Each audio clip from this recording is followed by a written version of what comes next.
नमस्ते भैया बहनी चाची माई लोगन। आज मैं एक कजरी गीत लेके आई हूँ। आप लोगन को अच्छा लगे तो लाइक करना। अरे सातई नदिया परवा से भैया हमरे आइले न, भैया हमरे आइले न।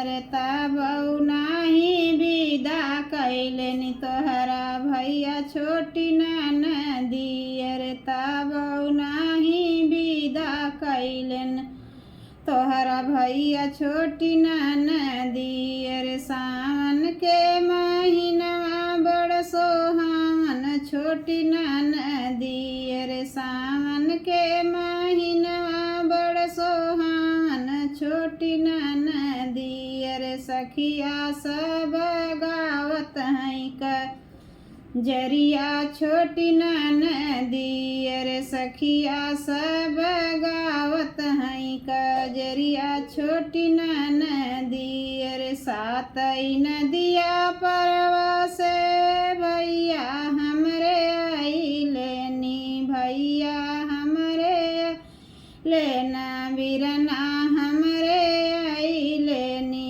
अरे तबौ नाही विदा कैले नी तोहरा भैया छोटी नदी। अरे तबौ नाही विदा कैले नी तोहरा भैया छोटी नदी। अरे सावन के महीनवा बड़ सोहावन छोटी नदी, सोहावन छोटी नदी। अरे सखिया सब गाव सखिया सब झूलत हैं झलुआ छोटी नदी। सखिया सब झूलत हैं झलुआ छोटी नदी। सातई नदिया परवा से भैया हमरे आईने, भैया हमरे आइले। अरे तबौ नाही विदा कैले नी तोहरा भैया छोटी नदी, तोहरा भैया छोटी नदी।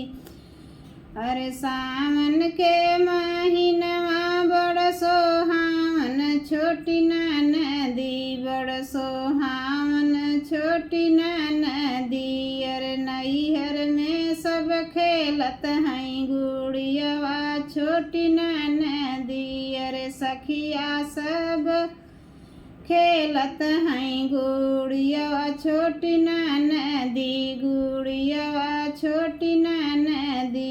अरे सातई नदिया परवा से भैया हमरे आइले नी, भैया हमरे आइले न।